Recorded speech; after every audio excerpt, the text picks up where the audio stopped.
everyone's safe. Hope everyone's, washing their hands and staying safe out there. So, excuse me.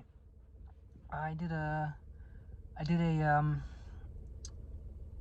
I feel good. I mean, in terms of wellness, I feel well. There's always that anxiety of right? Will I get it? Do I have it? Do I have symptoms? Just rest assured, 80% of people do recover from this illness. Let's move on to what I'm making the video about.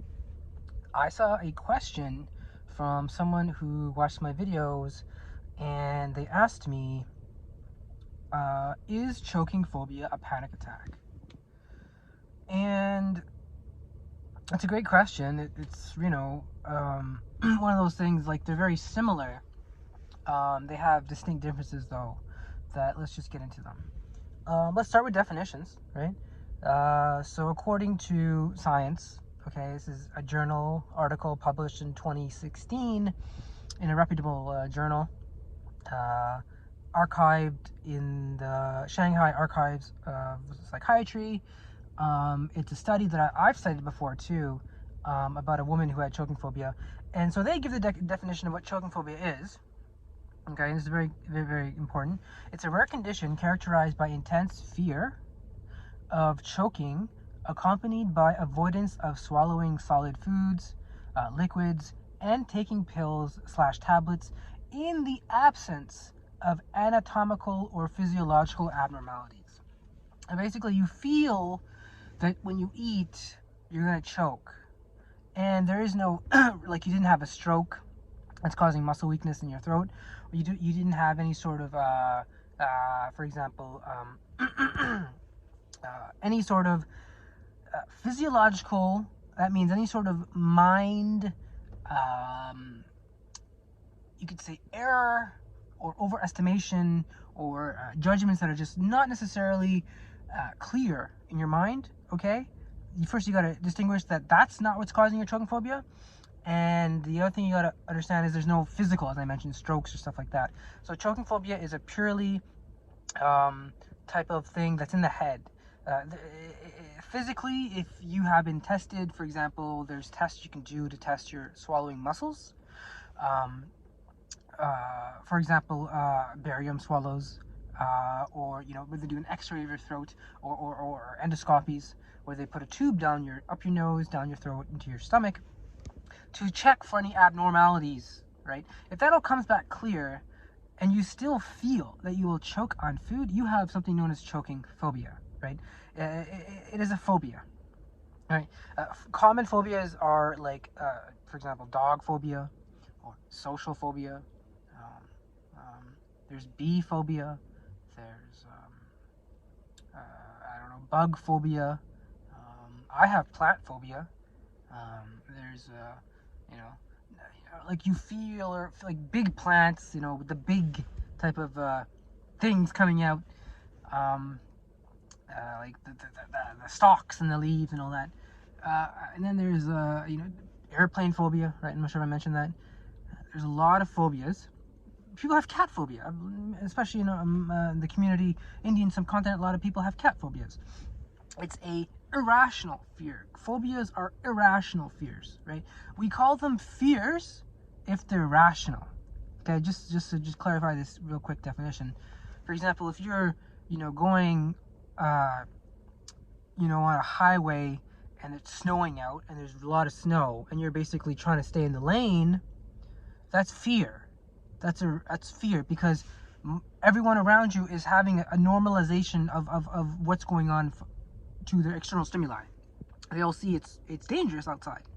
Phobia is where people don't see the evidence that it's not dangerous. So they always, I'm reminded, they're always constantly bombarded with these images, thoughts, feelings that there's danger out there when there really isn't. So that's choking phobia. Now, what is a panic attack, right? So we can distinguish the two. If this is coming out as too much, trust me, I'll try to explain it a little better. I just want to get the information down so that people understand it. They can go back in the video and watch it again. The Mayo Clinic, which is like the biggest type of, it's a very prestigious university that talks about, diseases and mental illnesses, says that a panic attack, not choking phobia, okay, a panic attack is a sudden episode of intense fear that triggers severe physical reactions when there is no real danger or apparent cause. So a panic attack can happen irrespective of whether you're eating or not. It could happen right now. It could happen. I had a panic attack sitting here about 2.5 weeks ago. I was just freaking out about COVID, and I couldn't breathe, and I was like, do I have it? I'm gonna die. I'm gonna die in 5 days. It's my turn. It's gonna turn to the worst. That's when that gets to the point where you just can't breathe, and you just feel yourself drifting off. You may faint. You may feel. You will feel that there is a sudden danger happening to you. There's a sudden, for example, evil presence, some people say, or people would say something's wrong, or I just don't want to be here. I don't feel comfortable here, right? I want to go somewhere else. That's kind of like a panic attack, a sort of like feeling that everything is out of control. There is no real reason why that should be happening physically as well, just like choking phobia. Just like with choking phobia, people rule out physical abnormalities first, and then they look at the mental side of it. With a panic attack, there is no physical abnormalities. The abnormalities are all I don't want to use the word abnormalities. The sort of catalyst or the cause or the reason of panic attacks are actually because of stressors in their life. For example, loss of job, a divorce, a breakup, death in the family, traumatic or sexual abuse, right? Just quickly going back to choking phobia, there could be some trauma associated with choking phobia as well. People that do have choking phobia, it was cited in the study, they may have in their past, choked or, had a traumatic experience of choking. That happened to me. I didn't choke. The first feeling I had, I felt like I was choking when I first started, I guess you could say, learning fear, which is what choking phobia does to you. You first, I was eating a pierogi, some food, and I thought I choked, when in reality I was just really hypersensitive to this area of my body. That's because of anxiety. That's because of what's known as anxiety, which is irrational fear. As I said, it's anxiety and phobia can be used interchangeably, so it's like a phobia. So with that being said, I just want to get through some of the more notes I wanted to get through here. So just saying, if you can imagine, like panic attacks are this circle, right? You have choking of phobia in this circle, and there's a circle in the middle called anxiety, which is kind of that both of them have, they both share that symptom of anxiety. For choking phobia, it's specific for eating foods. For panic attacks, it's more of like a I want to use the word nebulous. That's not the word I want to use. It's like I don't feel, it's like agitation. I don't feel good. You feel like you're gonna die. You feel literally like you're gonna die, not because of eating. You feel like you're gonna die because of just that's what happens physiologically. Your body increases its heart rate. You start sweating. You can't talk, so you feel like there's something wrong with you physically, when in reality there's nothing wrong with you physically. There's probably excess adrenaline, and you need to work on calming down. So I'll get into treatments for it. I just want to get through more of like, what's the main difference? So let's see what I wrote down here. Panic attacks, if left untreated, right, with like medication, talk therapy, creating a calm place, progressive muscular breathing coupled with mindfulness. So I've talked about this in all my videos. Definitely check out my videos about this. I talk about all this stuff. Quick Google search. I can go through them really quickly. Medication helps with increasing the cells in your brain when you have anxiety. They don't feel. It's more for depression. It's for anxiety as well. They treat it for anxiety as well. When you have this anxiety, depression, the cells in your brain that process pleasure don't I guess the simple way of saying it is feel pleasure for a longer period of time. So you take the medication that allows the cells to feel pleasure for just a tiny bit longer. When you have so many cells, it's hoped it will improve your mood, right? There's talk therapy, which is basically, it's what I do with these videos. I mean, you can easily do it by contacting your doctor. Now's not a good time, obviously, so definitely the internet is helping with this. It's basically talking it through. What's the for anxiety? You got to ask, what's the worst that's going to happen, right? What's more than likely going to happen, and you know what did happen. And for depression, it's more of like you want to ask the thoughts like, how can I, inculcate things in my life that will make me, give me a sense of mastery or a sense of purpose in what I do. If that's a simple thing as just getting dressed, or it's like as big as who knows, making a video about anxiety that will have 1 billion views. You know what I mean? So, that being said, I just want to say a couple more things about the differences between panic attacks and choking phobia, because this is a great question. It really gets to the heart of, well, what is a panic attack and what is choking phobia? And for example, if I don't have choking phobia and I'm still feeling these symptoms, could I develop choking phobia later? These are questions that really, it goes to mitigation. It goes to how fast from the time you first notice symptoms to the fact you get treatment, right? I mentioned treatment before, like medication, breathing, all that stuff. From the time you first notice symptoms to the time you take treatment will determine whether the panic attacks get worse. They could get into choking phobia. As I said, choking phobia is rare. They could easily get into different anxiety disorders. They're basically different subsets of the same feeling: social anxiety, panic disorder. For example, panic disorder, as I mentioned earlier, is what happens when you don't treat panic attacks. For example, in my story, when I had a panic attack a couple weeks ago because of COVID, because of the videos and everything I've been learning about psychology, I knew what to do, which is to simply stay with it. I know that's hard that's just what I say. It's to stay with the anxiety, to just go there, to just literally, okay, so I feel like I'm going to die, so I'm going to die. I mean, literally, you get to that point in your mind, in your brain, where you say, okay, remember your training. Remember how you deal with anxiety. You deal with it by staying with it, by remembering it's not going to get any higher than a certain point. It's not. It's just not. I've noticed it so many times. It gets to a certain point, and then it kind of just like either goes down, or it completely just is gone. It's like just gone. It's literally like just, it's like it never existed. So that's a great way of dealing with it, so they won't get into a full-blown panic disorder. Panic disorder is when you have a heightened level of anxiety and you have a lot of panic attacks, and that's never fun to have. That's something you want to not have. That, in my opinion, would be considered a failure of treatment, not by you, just a failure of treatment by whoever is treating you. Basically lack of education, lack of understanding of what anxiety is and how it can be treated. So, a couple more things I wrote down here. Panic attacks.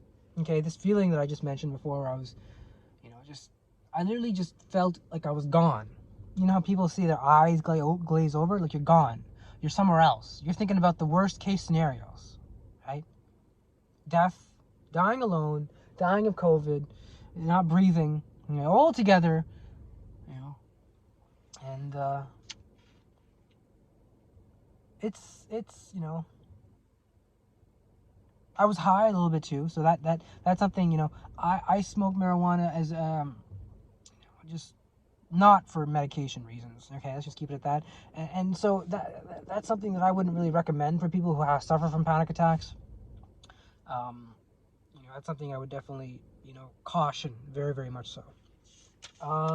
So what I want to say, though, one last thing here about panic attacks and choking phobia is panic attacks are not fatal. Okay, while choking phobia. Okay, so remember this: panic attacks are not fatal. You will not die from a panic attack. I cannot tell you how many times I've heard. I probably can, and the thing is, I know from that extrapolation that it's not fatal. People go to the ER all the time for panic attacks, okay? Because they think they're having a heart attack. They think they're having something wrong with their body. I can't talk, I can't breathe, I can't, think. I'm dying. Doctor, tell me what it is and fix me. When in reality, the nurse will look at them and very quickly, within, I don't know, 5 to 10 questions, because they're aware of this, they've seen this over and over again. They'll say, no, this is a panic attack. You're having a panic attack. You need to breathe. You need to, come to a calm, right? You need to be calm. You need to be slowing down your thoughts. You need to think about relaxing things. For example, water, oceans, right? Beaches. Go back to those calm memories, right? And so, as I said, no one's ever died from a panic attack. Choking phobia, on the other hand, is a bit more serious because it can lead to malnutrition and, if left untreated, death, right? I don't know if there's any reported cases. I know there's complications for people who have what is physiologically called trouble swallowing and mentally called choking phobia, right? Physiologically, it'd be called trouble swallowing if you have, for example, a stroke or something wrong with your muscles. It can get very dangerous. It's the same thing in the brain. Part of your brain is not working correctly, and it's telling you that you have something wrong with you when you don't. It can lead to malnutrition, right? Just like someone who unfortunately has problems with their throat. And so I want to also underline that doesn't mean that, people who, this is not to say suicide is something people with anxiety do. It's more they did not get treatment, right? Suicide obviously is preventable death. Now, suicide is something that is in mental, is unfortunately quite common in people who suffer from mental health problems. Suicide, can you really say anxiety causes suicide? I mean, it's more of like a complication from, right? Suicide is a complication from anxiety more than like anxiety can directly cause suicide. Like we can say fast food directly causes heart attacks. Fast food is fatal. Smoking is fatal. We can't say anxiety is fatal, okay? Even with choking phobia, you'll get malnutrition. Hopefully you'll be able to recognize at that point, that you need help so that you won't slip away. So that's what I want to just make clear here. A couple more things I have written down that I want to share with the questioner and with everybody here.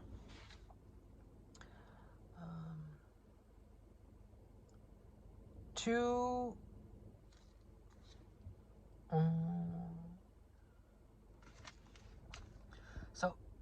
choking phobia is not a panic attack. Okay, so to conclude, choking phobia is not a panic attack, to answer your question.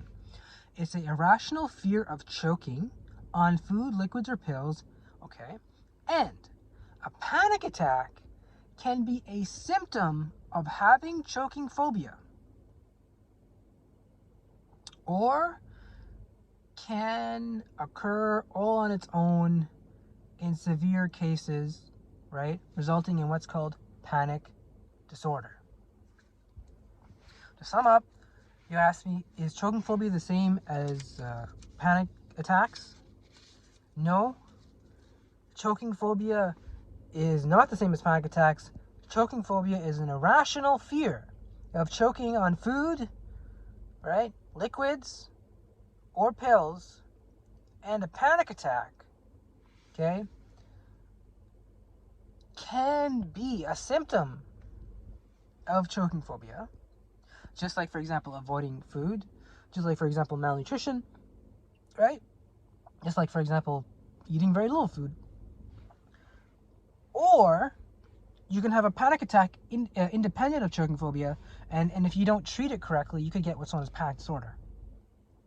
Panic disorder is, as I mentioned, frequent anxiety to the point of you're having panic attacks more than you should. Most people, okay, panic attacks are rare. Most people, okay, have 2 panic attacks. Okay, sorry, I'm just trying to balance this. Most people have 2 panic attacks in their life. Okay, most people. if you're having more than that, if you're having like one a month or something like that, and you're not seeing in terms of like cessation of them after like a certain period of time, it's more than likely because you haven't been doing the correct anxiety mitigation tools, the correct anxiety management tools, such as breathing and, as I mentioned, medication. And literally, the main point I want to get across is take your mental health seriously. It is just like a broken hand, right? The question is instead of saying, it's hard to give a good example. You have to treat it though like mental illness is like a physical illness. Because as I said, it will trick you into thinking you have a physical illness. So just assume it's a physical illness. Treat it like a physical illness. Oh man, I broke my arm. So what am I going to do? Am I just going to like Google how to fix a broken arm and read some studies from some doctors? No, I'm going to get my ass to a hospital. Right? And have the doctors be like, all right, so you have a broken arm. This is what you do. Right? You rest, you take care of it, and you slowly try to get your strength back up. You do not deny you have a broken arm, because then when you try to pick up things and you can't, you're like, oh my goodness, that hurts so much and I don't know why, and oh my, I'm so angry, I hate the world, why can't I do this? It's because you're not educating yourself and realizing that you have a broken arm. There's something not necessarily that you need to fix. It's a problem, it needs to be fixed. It's not the end of the world. It's very common. More common than you know, incredibly common. It's like the second or third cause of people getting on disability in the world. So that being said, I just want to tell you guys that that's what I wanted to say. Basically, nothing more, nothing less. I answered the question. I know there's some other questions. They're more like encouragement and stuff. I want to basically go through them one at a time. I mean, I really appreciate the encouragement people are giving me. I really love it. It really helps. It really changed my whole perspective on doing these videos. Literally, I was doing them for me before, in terms of like, I need to get better, so I need to just record my anxiety like I learned in that workbook.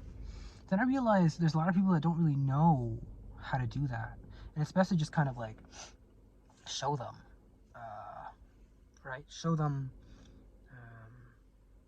how it's done. How to I don't want to say success story. I just want to say how someone who 2 years ago would be unimaginable to be in the situation where I just finished a meal. I'm not talking openly about my anxiety and about anxiety, because before I would think anxiety was, caused by just, different reasons. Again, this isn't about me, so again, I'll end it here. I hope this video was informative, and remember guys, oh, and for anybody who's still recording my anxiety, I mean, for people who are still recording it, it was at a 2 when I was eating, and it literally, I didn't even, like, record what I went at the end. All I realized was that I said a 2. I mean, I'm thinking now that I really should start doing anxiety exposures when they're only at 10s. Because I really feel like when you're doing it at 2, you're recording it, and you're just kind of like, you don't really feel anything. You're just kind of like, and in a way, I'm scared to say I'm cured, because that's a catch-all, be-all, magical thinking. Now I'm cured. Now everything's going to be great. So I gotta, the best word is kind of like, keep that in mind, that you shouldn't toot your own horn too much and be too prideful. Like, anxiety is a real thing, and it's like a machine, right? When you push the right button, all the other things will happen, and you'll get a result. If you don't push the button though, then the machine will go all bonkers, and some days you'll be like, what's going on? So we're just stay consistent, good to stay with it. And so yeah, just if you have any more questions, I guess your username was top 10 Malayam. I'm sorry, from top 10 Malayam. Okay. If you have more questions, just shoot me another message. Right. No problem. I'll help you understand it a little bit more. I think this is, if you can get through this, go through the video again and just kind of understand what I'm saying. Bottom line, choking phobia is something that's a bit more severe than panic disorder. Panic disorder is what you get when you don't control your panic attacks. For more information about controlling your panic attacks, check out my previous videos, especially the ones talking about cognitive distortions and talking about calm places, talking about breathing. And for some people, medication, it's like, I take medication, so I'm gonna make a big deal. You got to delete this stigma that somehow medication makes you a lower person or a worse person. It doesn't. It makes you a very brave person, a very courageous person for taking your health seriously. And it's people who are dumb who say, you know, oh, I'm not gonna take medication, I'm better than that. Okay. So good luck with that.